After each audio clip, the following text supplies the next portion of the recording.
नमस्कार दोस्तों, आप सभी का स्वागत करता हूं अपने YouTube चैनल लॉकडाउन स्टडी पे। आज का जो हमारा वीडियो है वो अक्षांश और देशांतर रेखाओं का दूसरा ही पार्ट होने वाला है। पिछला पार्ट जो पिछला पार्ट था, जो पिछली वीडियो थी, उसमें हम लोग अक्षांश रेखाओं को काफी डिटेल में देखा है और देशांतर रेखाओं के बारे में मैंने बेसिक जानकारी दी थी। जो लोग वीडियो नहीं देख पाए हैं उसका मैं लिंक जो है डिस्क्रिप्शन बॉक्स में दे दूंगा, आप लोग वहां से जाके वो वीडियो देख सकते हैं आराम से। आज का जो वीडियो है उसमें हम लोग देशांतर रेखाओं को डिटेल में पढ़ेंगे और ये भी बताऊंगा कैसे भी किसी स्थान का समय का निर्धारण होता है, मतलब भारत में कितने बजे हैं और लंदन में कितने बजे हैं, ऑस्ट्रेलिया में कितने बजेंगे, मतलब जो टाइम है वो कैसे कैसे वेरी करता है उसको मैं डिटेल में बताने वाला हूँ। तो आज का वीडियो स्टार्ट करते हैं और देखते हैं कि देशांतर रेखा क्या है। अक्षांश और देशांतर रेखा दोनों के बारे में बात हो रही है। अक्षांश रेखाओं का बात जो पिछली वीडियो में कर चुका हूँ, आप डिस्क्रिप्शन बॉक्स में जाइए या प्लेलिस्ट में ज्योग्राफी में जाकर भी आपको वो वीडियो मिल जाएगा। आइए आज का वीडियो स्टार्ट करते हैं और देशांतर रेखाओं के बारे में जानते हैं। तो देशांतर रेखाओं के बारे में फिर से मैं थोड़ा बेसिक बता देता हूँ कि ऐसी कोई भी रेखा पृथ्वी में वास्तविक रूप से नहीं है। अक्षांश रेखाएं और देशांतर रेखाएं दोनों ही क्या है, काल्पनिक रेखाएं हैं, ठीक है। और ये जो काल्पनिक रेखाएं हैं तो इनको देखिए, देशांतर रेखाओं को क्या कहते हैं, लॉन्गिट्यूड लाइंस कहा जाता है इसको, या हिंदी में याम्योत्तर रेखाएं भी कह सकते हैं हम लोग। मुख्य रूप से इसका काम क्या होता है या किस लिए बनाया गया है, विभिन्न स्थानों में समय की एक रूपता बनी रहे, समय का निर्धारण होता है और देशांतरी विस्तार, किसी भी देश का देशांतरी विस्तार कितना है इससे क्या हो सकता है, इससे जो होता है देशांतर रेखाओं से उस चीज की हमको जानकारी प्राप्त होती है, ठीक है। आगे देखिए, उत्तरी तथा दक्षिणी ध्रुव को मिलाने वाली ऊर्ध्वाधर काल्पनिक रेखाएं ही क्या है, देशांतर रेखाएं हैं। मैंने क्या कहा, जैसे मैं यहाँ पृथ्वी में लेता हूँ, ये नॉर्थ पोल है पृथ्वी का आपका ऊपर का, और ये क्या है, साउथ पोल, ठीक है। तो नॉर्थ पोल मतलब उत्तरी ध्रुव और दक्षिणी ध्रुव को मिलाने वाली ऊर्ध्वाधर मतलब होती खड़ी लाइन, परपेंडिकुलर जो लाइन से, ये जो लाइन से खड़ी लाइन, इसको कहते हैं ऊर्ध्वाधर रेखा। तो जो मिलाने वाली जितनी भी रेखाएं होती हैं उन सभी रेखाओं को हम लोग क्या कहते हैं, देशांतर रेखा कहते हैं, ठीक है। नेक्स्ट पॉइंट देखिए, प्रत्येक देशांतर रेखा एक अर्धवृत्त होती है। अर्धवृत्त होती है, दूरी को भी बताऊंगा आपको। अर्धवृत्त होती है इसका मतलब क्या है, पिछले वीडियो में मैंने अक्षांश रेखाओं के बारे में बताया था, वो पृथ्वी को ऐसे गोल करती थी, मतलब एक कंप्लीट सर्कल बनाती थी। लेकिन ये जो रेखाएं हैं वो इस प्रकार के नॉर्थ से स्टार्ट होकर के साउथ पोल पे आके खत्म हो जाती है। इस प्रकार इधर से भी बहुत सारी रेखाएं आती हैं और वो नॉर्थ पोल से स्टार्ट होकर क्या होती हैं, साउथ पोल पे खत्म हो जाती है। इस प्रकार मैं बताऊंगा इसका आगे क्या हो रहा है। वैसे ही नॉर्थ पोल से रेखाएं निकलेंगी और ये रेखाएं जो है साउथ पोल पे आके खत्म हो जाती हैं। तो मतलब ये है कि ये जो रेखाएं हैं वो एक प्रकार से क्या है, अर्धवृत्त मतलब हाफ सर्कल बनाती। नॉर्थ पोल से निकल के साउथ पोल पे आई, रेखा खत्म, फिर एक रेखा नॉर्थ पोल से निकली, फिर वो साउथ पोल पे आई, रेखा खत्म। तो ये क्या है, एक प्रकार की अर्धवृत्त रेखा है, ठीक है। दूरी है 111.321 किलोमीटर एट इक्वेटर। तो देखो, नॉर्थ पोल से जो भी रेखाएं निकलेंगी तो यहाँ पे क्या सब आपस में मिल जाएंगी, और जैसे ही इक्वेटर की तरफ बढ़ती हैं तो इनके बीच की जो मैक्सिमम दूरी होती है, ठीक है, वो कितनी होती है, 111.32 किलोमीटर, 111.32 किलोमीटर। कहाँ पे होती है, ये इक्वेटर पे। देशांतर रेखाओं की जो बीच की मैक्सिमम दूरी है वो इक्वेटर पे होती है, और इक्वेटर से नॉर्थ पोल या साउथ पोल किसी भी तरफ जाओगे तो उनके बीच का जो डिस्टेंस है, दूरी है, वो धीरे धीरे कम होते जाता है, ठीक है। आगे देखिए, 0 डिग्री देशांतर रेखा मैं बताता हूं। ये जो सेंटर को है इसको मैं स्ट्रेट लाइन से कर देता हूं, इसी को मैं क्या मानूंगा, 0 डिग्री देशांतर रेखा मानूंगा, ठीक है, ताकि आप लोग को क्लियर समझ में आए। तो जो नॉर्थ पोल और साउथ पोल को जो 0 डिग्री देशांतर रेखा, मैंने कल बताया था कोणीय मापन होता है इन रेखाओं का, डिग्री में मापते हैं, ठीक है।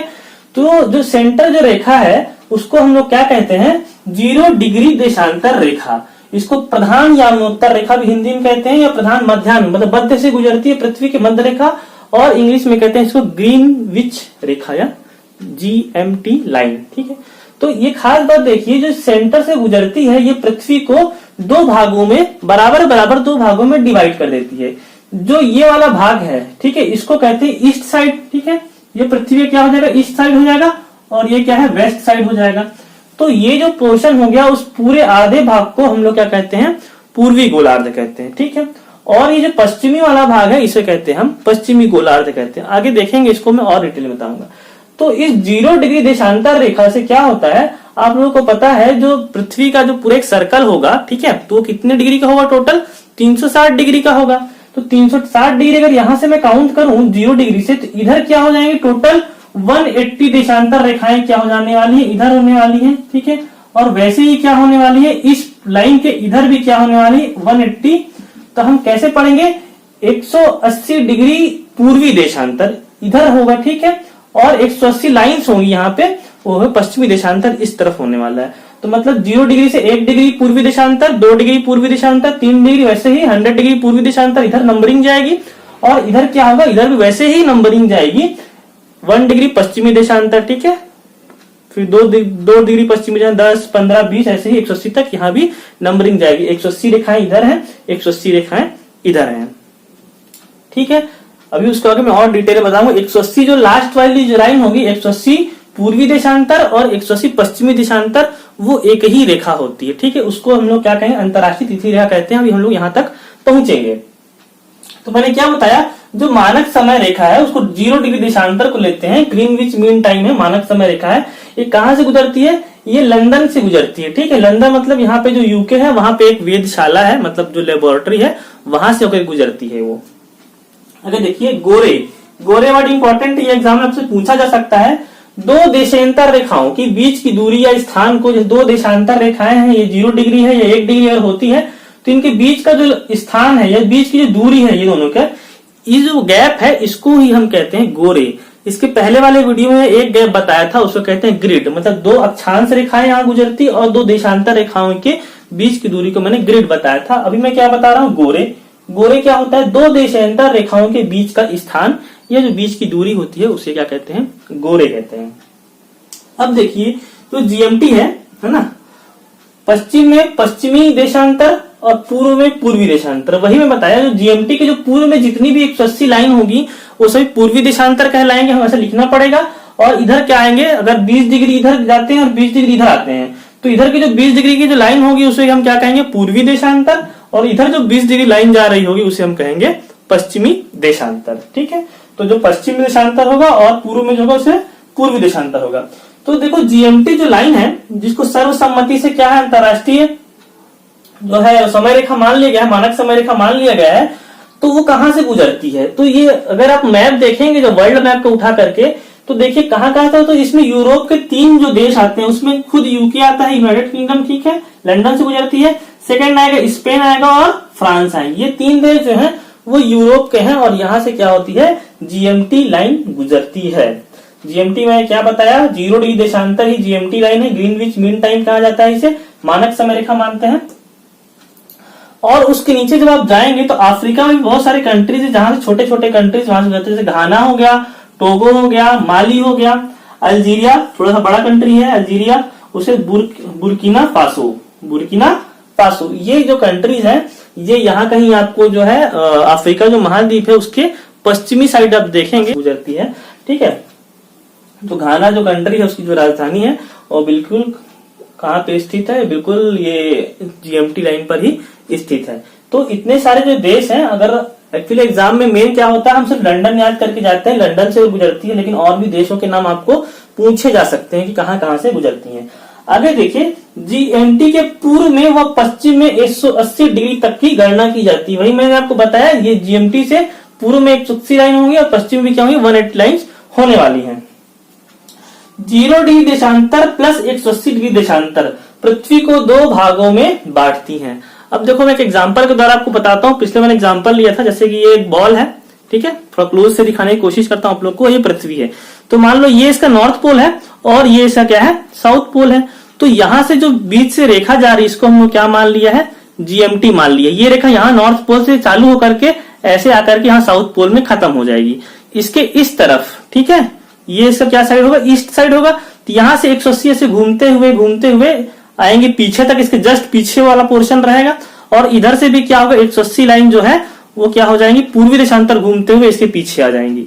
तो अगर ये जो जस्ट जो है जीएमटी की जो पीछे में जो लाइन होगी 180 डिग्री पूर्वी देशांतर, यहाँ से नॉर्थ पोल समझू मैं इसको, तो ये जो जीएमटी लाइन जा रही है और इसके जस्ट पीछे की जो लाइन होगी, ठीक है, ये जो जीएमटी लाइन है प्लस इसके जो जस्ट पीछे की जो लाइन होगी वो क्या होगी आपकी 180 डिग्री पूर्वी देशांतर। तो अगर इन दोनों रेखाओं को अगर मैं मानूं तो पृथ्वी को क्या करती है, 2 बराबर भागों में बांट देती है। ये रेखाएं पूरी यहाँ खत्म होगी, इसके जस्ट पीछे की रेखाएं भी घूम करके आगे कहाँ पे, साउथ पोल में खत्म होगी। तो ये वाला पोर्शन हो गया क्या है, पूर्वी गोलार्ध, मैंने बताया अभी ये, और ये पश्चिमी गोलार्ध। तो वही कहने की बात हो रही है, 0 डिग्री देशांतर रेखा और 180 डिग्री दोनों क्या है, एक दूसरे के अपोजिट में है, और ये पृथ्वी को 2 बराबर भागों में मिलकर बांट देती है। ठीक है, जैसे भूमध्य रेखा थी वो क्या कर रही थी, उत्तरी गोलार्ध और दक्षिणी गोलार्ध को बांट रही थी, वैसी देशांतर रेखा है 0 डिग्री और 180 डिग्री दोनों मिल करके, ठीक है, एक रेखा नहीं हो सकती है, दोनों मिल करके ही क्या पूर्वी गोलार्ध और पश्चिमी गोलार्ध में बांट देते हैं। अब देखो, सभी देशांतर रेखाओं की बहुत इंपॉर्टेंट है, सभी देशांतर रेखाओं की लंबाई क्या होती है, समान होती है। तो जो भी देशांतर रेखा नॉर्थ से निकलेगी और नॉर्थ पर ही खत्म हो जाएगी, तो मतलब इसकी लंबाई क्या है, समान है। इनके बीच की दूरी अलग अलग होगी, मैक्सिमम 111 किलोमीटर बताया हूं, और नॉर्थ पोल और साउथ पोल में क्या होगी, आपस में आके मिल जाती है, तो उनके बीच की दूरी क्या होगी, कुछ भी नहीं होने वाली है। तो अभी मैं यहाँ पे क्या बताया, इन देशांतर रेखाओं की लंबाई समान होती है, मतलब जो इस लाइन की जो लंबाई होगी वही उस लाइन की, क्योंकि पूरा ट्रेवल करके वो लोग नॉर्थ से साउथ पोल तक आते हैं। लेकिन अक्षांश रेखाओं में ऐसा नहीं होता। अक्षांश रेखा ये जो है सबसे बड़ी है, उसके बाद क्या होता है, जो बिंदु के आकार की जो अक्षांश रेखा 90 डिग्री में होती है वो पोल्स में होती है। तो ये बात आप लोग बिल्कुल याद रखेंगे। अब इसके अपोजिट लाइन की बात करते हैं। जैसे मैंने आपको अभी बताया था एग्जांपल लेकर के, ये जो जीएमटी लाइन है नॉर्थ से साउथ में खत्म हो गई, लेकिन इसकी जस्ट जो पीछे है उसको लाइन को हम कहते हैं अंतरराष्ट्रीय तिथि रेखा, इंटरनेशनल टाइम लाइन। ठीक है, इंटरनेशनल टाइम लाइन। तो जो इसका निर्धारण है पीछे, जो जस्ट इसके पीछे वाले पोर्शन में आपको मिलेगी, तो इसका जो निर्धारण है वो 84 में वॉशिंगटन में हुआ था। ठीक है, प्रशांत महासागर के मध्य से ये बिल्कुल गुजरती है, क्या पूरे जली वाले एरिया को ले गया है, जहां अमेरिका और साइबेरिया वाला जो रूस है, अलास्का जो अमेरिका का जो पोर्शन है और जो साइबेरिया रूस का पोर्शन है, उसके मध्य से जस्ट नीचे बेरिंग जल संधि मिलेगी आपको। ठीक है, वो मैप में आप लोग देखिए बिल्कुल, और उसके नीचे लाते हुए उसको क्या किया गया है, प्रशांत महासागर के बीचों बीच से ले जाया गया है। उसको कहीं पर जिगजैग के रूप में मोड़ा भी गया है, ताकि पोर्शन जो पृथ्वी का जो थल भाग है वो अलास्का अलग हो सके, साइबेरिया अलग हो सके। नीचे में न्यूजीलैंड और ऑस्ट्रेलिया के पास भी क्या है, उसको थोड़ा सा हल्का सा टिल्ड किया गया, ताकि न्यूजीलैंड जो द्वीपी जो है न्यूजीलैंड जो है वो भी क्या रहे, एक तरफ में, मतलब उसको भी साथ में रहे, वो अलग ना हो जाए वहां से। ठीक है, तो 1984 वॉशिंगटन में प्रशांत महासागर के मध्य से गुजरती है 180 डिग्री देशांतर रेखा, बेरिंग जल संधि। इसको नाम याद रखेंगे, जो अलास्का के नीचे साइबेरिया का जो नीचे वाला जो भाग है वहां बेरिंग जल संधि है। ठीक है, जैसे श्रीलंका और भारत के बीच में पाक जल संधि है, उसी प्रकार क्या वहां पे बेरिंग जल संधि है, वहां से ये गुजरती है। पूर्व की ओर जाने पर एक दिन घटता है। मान लो अगर मैं इसके जस्ट पीछे ही इसी को मान लेता हूं, क्या मान लेता हूं, यही हमारी अब क्या बन जाई है, ये अंतरराष्ट्रीय समय का बन जाती है। तो यहां से, तो देखो, जो यहीं से अगर मैं इसको पूर्व की बात करूं, इसके पूर्व में गया अगर मैं, ठीक है, और इसके पश्चिम में गया, अब मैं इसको क्या हमारा अंतरराष्ट्रीय इंटरनेशनल टाइम लाइन मान के बता रहा हूं मैं। तो इसके अगर पूर्व में गया, इसके अगर पश्चिम में गया, तो क्या हो जाता है, जीएमटी के जस्ट उल्टा होता है। तो पूर्व की ओर जाने पर एक दिन घटता है, मतलब -1 डे हो जाएगा, और यहाँ पे +1 डे हो जाएगा। ऐसा क्यों होता है, जब मैं समय का निर्धारण करना बताऊंगा तो इसको फिर से क्लियर कर दूंगा। बस आप ये चीज याद रखिए, अगर यहाँ पे आज इस रेखा पे क्या है, अगर यहाँ पे आप 22 तारीख में है तो यहाँ वापस जाएंगे तो आप 21 डेट कर देंगे, और यहाँ पे है अगर, और इधर आते हैं जस्ट इस लाइन को बस क्रॉस करेंगे तो आपको पूरा क्या है, एक दिन डेट बदलना पड़ेगा। क्योंकि एक्चुअली होता क्या है कि यहाँ से समय का निर्धारण होता है, और यहाँ से लास्ट 180 डिग्री देशांतर तक पहुंचने में आप 12 घंटे आगे चलते हैं, और यहाँ से क्या 12 घंटा पीछे चलते हैं। उसको मैं समय का जब निर्धारण करने बताऊंगा तो उसको और अच्छे से क्लियर करूंगा। मैं अभी क्या बोल रहा हूँ, जो ये अंतरराष्ट्रीय तिथि रेखा का मैं इसको मान लेता हूँ, ये जीएमटी करके बताया हूं अभी आपको, लेकिन आपको मैप में दिखेगा। तो पूर्व की ओर जाने पे क्या होगा, एक दिन घटता है, इसको आप बिल्कुल याद करिए, और पश्चिम की ओर जाने पर एक दिन बढ़ता है, क्योंकि ऐसे यहाँ से निकलेंगे तो जो डिस्टेंस है यहाँ पे +12 घंटे का हो जाता है, और यहाँ पे -12 घंटे का हो जाता है। तो दोनों का जो डिस्टेंस है प्लस माइनस करके टोटल 24 आवर्स हो जाते हैं।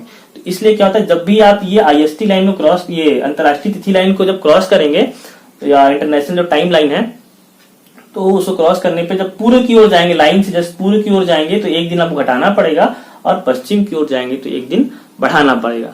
तो होप सो आपको ये चीजें, देशांतर रेखाएं पूरी क्लियर हो गई होंगी। ठीक है, नॉर्थ टू साउथ वाली। अब इसी में हम लोग थोड़ा सा आगे देखते हैं कि भारत के परिप्रेक्ष्य में क्या है, भारत की स्थिति और समय का निर्धारण किस प्रकार से होता है। ठीक है, तो आइए दोस्तों आगे देखते हैं हम।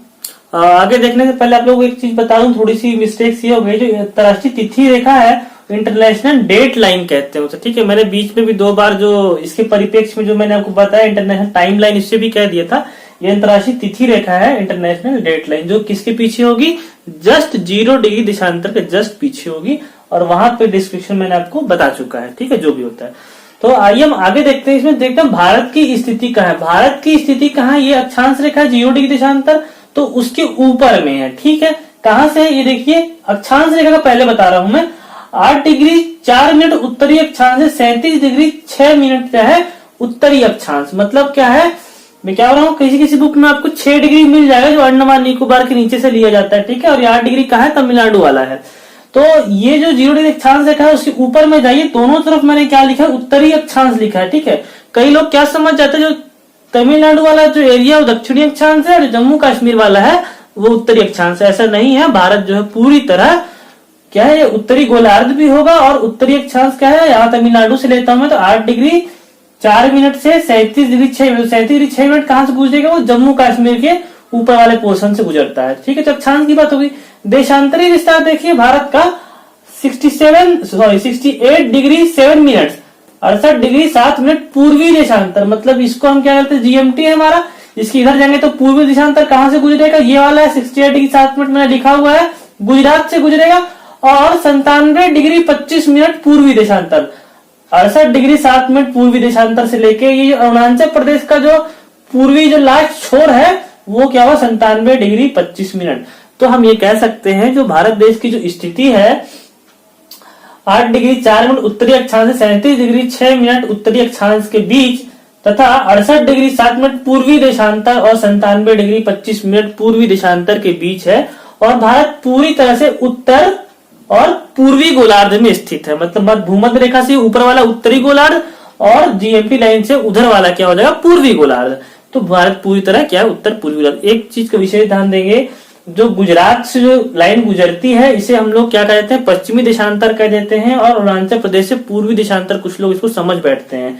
लेकिन पूर्वी और पश्चिमी देशांतर का जो निर्धारण है वो जीएमटी से होगा, ना कि भारत के पूर्वी और पश्चिम दिशा से लेकर के, ठीक है। तो अब थोड़ा सा आगे देखते हैं, भारत की मैंने स्थिति बताई है, अब हम देखेंगे समय का निर्धारण कैसे होता है। तो मैं समय का निर्धारण एक बार और बताता हूँ। जो जीएमटी उसको हम 0 डिग्री मानते हैं। 180 डिग्री किधर होता है, 180 डिग्री क्या है, ईस्ट की तरफ लाइनें होती हैं, और 180 डिग्री क्या है, वेस्ट की तरफ होती है, मतलब पूर्वी देशांतर और पश्चिमी देशांतर। और एक बात मैं और बता दूं, 0 डिग्री या 1 डिग्री, मतलब जो 1 डिग्री होता है उसके बीच में क्या होता है, 60 छोटी छोटी लाइन्स होती हैं, उसे हम क्या कहते हैं, मिनट्स कहते हैं। मतलब 0 डिग्री जीएमटी लाइन क्या है, और यहाँ पे क्या करूं, 1 डिग्री पूर्वी देशांतर लूंगा, और यहाँ से क्या लूंगा, 1 डिग्री क्या लूंगा, पश्चिमी देशांतर लूंगा। तो इसके बीच में क्या होगी, 60 छोटी छोटी लाइन्स होती हैं। कोई लोग इसे 100 समझ लेते हैं कि जब ये 100 होगा मतलब 68 डिग्री 7 मिनट है, जब ये 60 हो जाएगा तो 69 हो जाएगा, ना कि यहाँ पे जब ये 100 होगा तब ये 69 होगा। तो बीच जो 60 रेखाएं होती हैं उसे हम कहते हैं मिनट्स। तो इसको कैसे पढ़ते हैं हम लोग, 68 डिग्री 7 मिनट, 97 डिग्री 25 मिनट। तो ये बात हुई पढ़ने की। अब देखिए, अब एक चीज हम सभी लोग जानते हैं, पृथ्वी जो है वो अपने अक्ष पर 24 घंटे में क्या होती है, एक चक्कर लगा लेती है।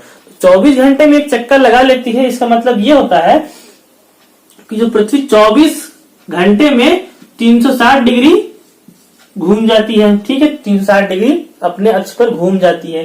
तो कहने का मतलब जो पृथ्वी है वो 1 घंटे में कितना घूमेगी, 360 डिग्री अपॉन 24। 1 घंटे में कितना घूमेगी, 24 से काट के देखो, ये 15 बार में कटेगा 15 डिग्री।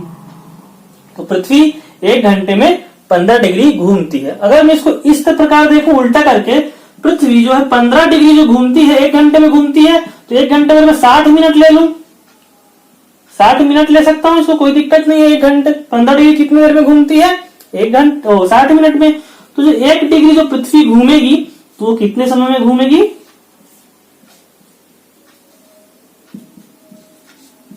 4 मिनट में। मैं क्या बता रहा हूं आपको, हम समय का निर्धारण कर रहे हैं किसी भी जगह पर, उसके लिए बेसिक समझना थोड़ा जरूरी है। पृथ्वी 24 घंटे में अपने अक्ष पर, अपनी धुरी पर एक चक्कर लगा लेती है, जिससे क्या होते हैं, दिन और रात होते हैं। तो 301 चक्कर लगाना पूरा मतलब 360 डिग्री घूमना, तो उसको कितने घंटे लगते हैं, 24 घंटे लगते हैं। तो 1 घंटे में कितना घूमेगी वो, 15 डिग्री घूमेगी। अब लोग उधर डिग्री की बात करेंगे तो आपको मालूम चलेगा। अब देखिए 15 डिग्री घूमने में क्या है, उसको 60 मिनट लगते हैं, मतलब 1 घंटा लगता है। तो 1 डिग्री घूमने में कितना लगेगा, उसको 4 मिनट लगेगा। तो ये बातें आपको समझ में आ गई होंगी। तो आपको क्या याद रखना है, ये भी याद रखना है और ये भी याद रखना है। ये दो चीजें आपको याद रखना है। 1 घंटे में 15 डिग्री पृथ्वी अपने अक्ष में घूम जाती है और 1 डिग्री घूमने के लिए उसको 4 मिनट का समय लगता है, या हम ये भी कह सकते हैं। दोनों का मतलब क्या है, एक ही है, लेकिन दोनों को याद रखेंगे आप लोग। तो कहने का मतलब ये होगा, देखो यहाँ पे क्या होगा, ये जीएमटी लाइन हो गई। 1 डिग्री जाने हमको क्या होता है, 1 डिग्री जाने में हमको 4 मिनट लगते हैं, 4 मिनट का समय लगता है। ठीक है। अब भारत का जो आईएसटी टाइम है वहां पे लिखा रहा हूं, जो आईएसटी जो भारत के लेते हैं वो 82.5 अंश क्या है, पूर्वी देशांतर, जो लगभग भारत के मध्य से गुजरता है और इलाहाबाद के नैनी के स्थान से वो भारत के मध्य से गुजरता है। उसी से क्या होता है, पूरे भारत में क्या है, समय का निर्धारण किया जाता है। तो कहां से गुजरता है, 82.5 अंश पूर्वी देशांतर के रूप में। तो अगर मैं पृथ्वी को 1 डिग्री घूमने में 4 मिनट लगते हैं, तो मैं अगर ये निकालूं कि पृथ्वी को 82 डिग्री, ये 82.5 डिग्री 82.5 इसको लिख सकते हैं, 82.5 डिग्री घूमने में कितना समय आएगा। तो इसको 4 से आप क्या कर दीजिए, मल्टीप्लाई कर दीजिए। 4 मिनट से मल्टीप्लाई करेंगे तो आपको मालूम चलेगा। 4 से मिनट से मल्टीप्लाई करके देखिए, 4 पंचे 20, 0 यहाँ पे आएगा, यहाँ पे 2 आएगा, 4 दूनी 8, 2 10, फिर 0 आएगा, फिर 1 आएगा, 4 8 32 और 1 33 और एक ये पॉइंट। तो मतलब 330 मिनट क्या है, पृथ्वी को घूमने में लगेंगे। कितना डिग्री, 82.5 डिग्री घूमने में 330 मिनट लगेंगे। तो 300 मिनट में क्या हो जाएगा, 5 घंटे बनेंगे, और ये 30 मिनट जो बचे हैं इससे क्या हो जाएगा, आधा घंटा और बन जाएगा, तो 5.5 घंटे। ठीक है, ये है घंटे, या 5 सही, 1/2 भी लिख सकते हैं इसको, 1/2 घंटे। तो कहने का मतलब ये है, जब 5.5 घंटे हमारा आया तो इसका मतलब क्या है, हम लोग पूर्वी देशांतर में हैं। ठीक है, पूर्वी देशांतर 82.5 अंश पूर्वी देशांतर में, तो मतलब जीएमटी से यहां जाते हैं तो क्या होता है, टाइम बढ़ता है। तो मतलब हम लंदन के समय जब 12 बज रहा होगा वहां, तो हम 5.5 घंटा क्या होंगे, लंदन से आगे होंगे, या यूके से हम 5.5 घंटा आगे होंगे। कहे जब दोपहर को वहां 12 बज रहे होंगे, तो ये इंडिया में कितना बज रहा होगा, शाम के, ये इंडिया का डेट है, ठीक है, इंडिया का टाइम है, इंडिया में कितना बज रहा होगा, शाम को 5:30 बज रहे होंगे। तो इसी प्रकार से अगर आपको किसी भी देश का देशांतर पता है तो आप वहां का क्या निकाल सकते हैं, समय निकाल सकते हैं। अगर मैं इसके यहाँ पे कंट्री है इजराइल, ठीक है, जो जस्ट जीएमटी के थोड़ा सा इधर है।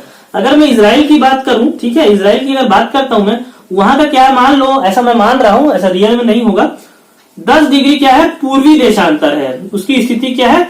तो 10 डिग्री से आप 4 का मल्टीप्लाई कर देंगे तो क्या हो जाएगा, 40 मिनट। अब वो 40 मिनट क्या है, 40 मिनट लंदन के टाइम से या यूके का जो टाइम है वहां 40 मिनट आगे होगा या पीछे होगा। आपको ये देख करना वो पूर्वी देशांतर में कि पश्चिमी देशांतर में। अगर वो इस तरफ वाले लाइन पे है तो वो क्या होगा, 40 मिनट इजराइल जो है वो ब्रिटेन के समय से आगे होगा। और वैसे ही अगर वो पश्चिमी देशांतर में किसी के, जहां पे हम लोग का कनाडा हो गया, अमेरिका हो गया, मैक्सिको हो गया, ब्राजील हो गया, अर्जेंटीना वगैरह जो देश हो गए, तो ये क्या होंगे, लंदन से पीछे चलेंगे। तो क्या है, वहां पे क्या लिखेंगे आप, पूर्वी देशांतर के बदले कोई अगर देश है 10 डिग्री पश्चिमी देशांतर पे है अगर, तो 40 मिनट क्या होगा, ब्रिटेन के समय से पीछे होगा। तो इसके आगे जो हमारे इधर की और जो कंट्रीज है, जैसे कि म्यांमार हो गया, जापान हो गया, नीचे में ऑस्ट्रेलिया वगैरह हो गए, तो वो लंदन के टाइम से और हमसे भी बहुत आगे होते हैं। तो कभी भी आपको एग्जाम में ऐसा पूछा जाए कि अगर कोई भी क्रिकेट मैच है वो लंदन में दोपहर 12 बजे से चालू होता है, तो भारत में उसका सीधा प्रसारण कब होगा, तो 5.5 घंटे के बाद होगा। ये सब चीजों को आप बिल्कुल याद रखेंगे। किसी भी देश का आपको देशांतर मिलता है तो उसको आप 4 से मल्टीप्लाई कर दीजिए। ठीक है, 4 से मल्टीप्लाई करने से क्या होगा, आपको मिनट्स मालूम चल जाए और मिनट्स को आप घंटे में बदल के निकाल सकते हैं। अगर देशांतर डायरेक्टली दिया हुआ तो जो 15 डिग्री मैंने बताया था, कितना डिग्री, 15 डिग्री, तो उससे भी आप मल्टीप्लाई कर सकते हैं। ठीक है, 15 पंचे 75 होता है, फिर वो 82.5 था, उसको और निकालने में दिक्कत होगी, इसलिए मैंने 4 मिनट वाला भी आप लोगों को बता दिया है। तो ये क्या है, अंतरराष्ट्रीय तिथि रेखा मैंने बताया, इंटरनेशनल डेट लाइन बताया, जो मैंने पहले गलत लिख दिया थोड़ा सा, और अभी मैंने क्या बताया, ये समय रेखा। तो अगर ये जो है, तो आप देखेंगे एक चीज मैं आपको और बता देता हूं, भारत में जो ये है 68 डिग्री 7 मिनट जो है, 68 डिग्री 7 मिनट पूर्वी देशांतर और 97 डिग्री 25 मिनट पूर्वी देशांतर। देखिए लगभग इसमें जो है 29-30 का डिग्री का अंतर होता है। तो भारत में जो पूर्वी छोर है, ठीक है, और ये पश्चिमी छोर, इन दोनों के बीच में लगभग 30 का डिग्री का अंतर हो रहा है, मतलब 15 डिग्री में 1 घंटा होता है, 30 डिग्री में 2 घंटे का, लगभग 2 घंटे का अंतर होना चाहिए समय में। लेकिन ऐसा नहीं है। जो भारत जो सेंट्रल से मैंने जो बताया, जो IST लाइन है वो इलाहाबाद के मिर्जापुर के नैनी से गुजरती है, मिर्जापुर या नैनी बोलते हैं उसे, तो उसको सेंटर मान लिया गया है और वहीं से क्या होता है, पूरे भारत का समय का निर्धारण किया जाता है। तो मैंने आज को आपको पूरी देशांतर रेखा के बारे में टाइम निकालना और उसका देशांतरी विस्तार की बात कर रहा हूँ। हाँ, एक बात और ख्याल रखेंगे, भारत में एक मान लिया गया है, लेकिन ऐसे कई बहुत सारे कंट्रीज हैं जिनके क्या है बहुत सारे टाइम जोन है, जैसे कि रशिया हो गया, अमेरिका हो गया, ऑस्ट्रेलिया हो गया। तो इनका जिन देशों का देशांतरी विस्तार ज्यादा होता है, मतलब हमारे यहाँ पे कितने 30 डिग्री के आसपास ही, कहीं पे 40 डिग्री या 50 डिग्री में भी रशिया बहुत लंबा सबसे बड़ा देश है, फैला हुआ है। तो वहां पे अलग अलग जगह के लिए अलग अलग टाइम जोन भी हम बना सकते हैं। पूरी कंट्री के लिए एक टाइम जोन ना होकर के अलग अलग बहुत सारे टाइम जोन भी ले सकते हैं। तो ये देशांतर रेखाओं संबंधित प्रमुख तथ्य थे, मैंने आपको बता दिया कैसे आप टाइम निकालेंगे, कैसा आप क्या होगा इसका विस्तार निकालेंगे। तो इसमें खास बात देखिए, सभी देशांतर रेखाएं क्या होती है, अर्धवृत्त बनाती हैं। ये कोई भी समानांतर नहीं है, एक दूसरे के पैरेलल नहीं है, सभी क्या आके यहाँ पे मिल जाती हैं। ध्रुवों पे आने पर इनकी बीच की दूरी कम होती है। सर्वाधिक दूरी कहाँ पे होती है, विषुवत रेखा पे होती है, मतलब इक्वेटर पे होती है। और जब GMT से आप पूर्व की तरफ जाएंगे तो आपका टाइम बढ़ेगा और GMT से पीछे तरफ जाएंगे तो टाइम घटेगा। तो जैसे ही यहाँ से 12 घंटे इधर चले जाते हैं आगे पीछे और 12 घंटे आगे चले जाते हैं तो टोटल 24 घंटे का फर्क आता है। तो यहाँ पे जैसे ही आप ये लाइन को अंतर्राष्ट्रीय तिथि रेखा या इंटरनेशनल डेट लाइन को क्रॉस करेंगे तो याद रखेंगे पूर्व की ओर जाने पे एक दिन घटाना पड़ेगा और पश्चिम की ओर जाने पे आपको एक दिन बढ़ाना पड़ेगा। तो आज का वीडियो हम लोग यहीं तक रखते हैं और होप सो आपको जो मैंने समझाया वो समझ में आया होगा और मिलते हैं ज्योग्राफी के नेक्स्ट वीडियो में। अगर आपको हमारा वीडियो अच्छा लगा हो तो आप वीडियो को लाइक कीजिए, हमारे चैनल को सब्सक्राइब कीजिए और इसको अपने फ्रेंड सर्कल में शेयर कीजिए। आज के लिए धन्यवाद।